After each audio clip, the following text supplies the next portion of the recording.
All right, guys. So we left off with this thing. We adjusted the valves and put the intake manifold on, and then I kind of stopped there and told you I was going to put the valve covers on and all that. I did all that. I went ahead and put the carburetor on. I'm glad I did because I ordered a carb spacer because I need the carburetor set up a little higher so I could get to my vacuum port on the manifold. But that's no big deal.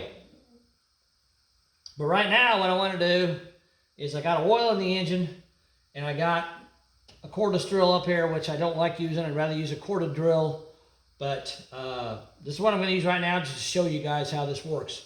So you remember the tool I made out of an old distributor, right? The pre-oiler tool. This is very important for you guys to use this thing, okay?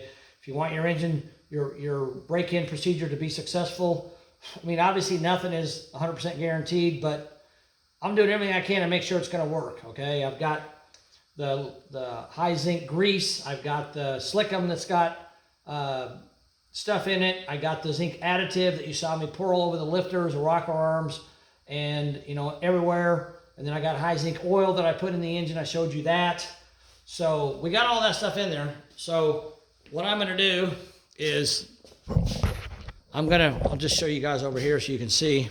So here's my drill. Get you zoomed in here where you can see where it's at. There's my drill hooked up to my special tool down there that I made out of an old distributor.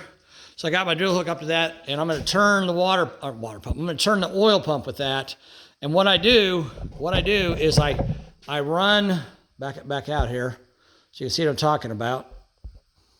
All right, so I run the drill for about 15 or 20 seconds.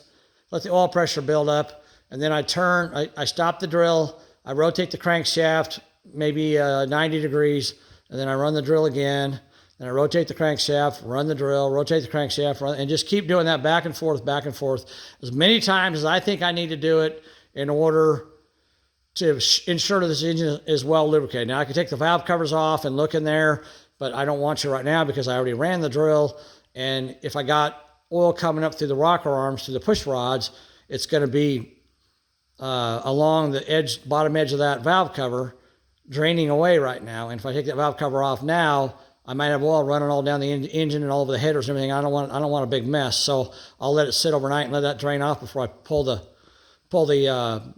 valve covers off. If I do, I don't really need to. I think I'm fine. But anyhow, so here's what I'm going to do. I'm going to run that drill, and I want you guys. Your responsibility is to come right over here, and I'm going to zoom you in, and there's my oil pressure gauge. Zoom you in even more. All right, so this is my oil pressure gauge right there. Can't even see my hand, it's zoomed in so much. Anyhow, that's my oil pressure gauge. I want you guys to tell me how much oil pressure I get when I'm running this oil pump, because that's a good indication of how good your engine is, how tight your tolerances are, and all that. So even though it's not running, I should have a pretty good idea of what kind of oil pressure I'm going to get out of it. All right, here we go. I'm going to crank the drill up. You guys tell me how much pressure I got. All right, here we go. Ready, set, go.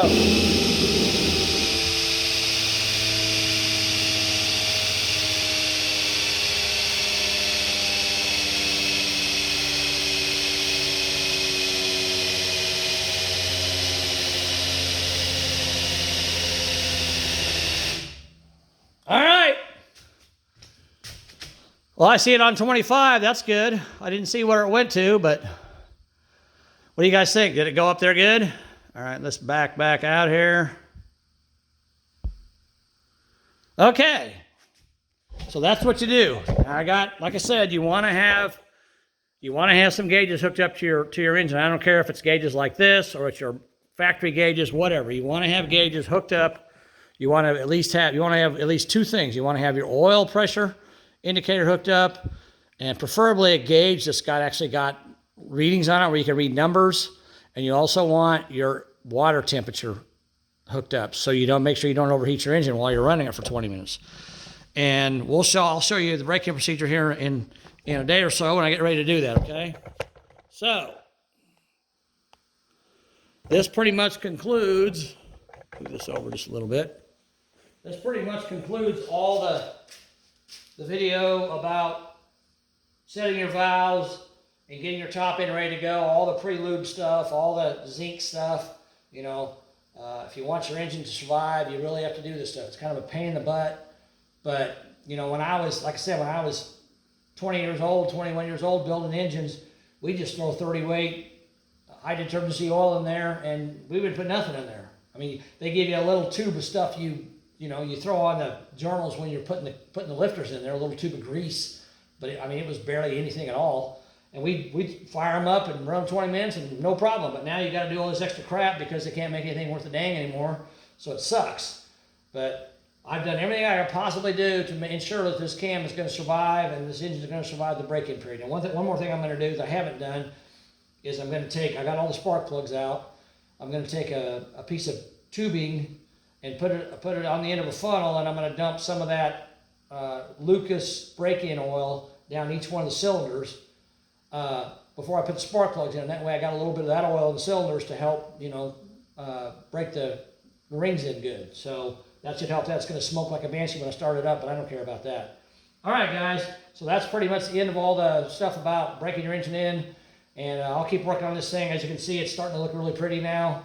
I got videos on there about the power steering installation because it's not easy, and also battery location. Now I'm going to make a video about the radiator here too, because it's you got to do stuff to the radiator to make it work too. It just isn't a bolt-in thing. So let me get that done, and we'll talk to you guys later. All right, have a good night. Bye.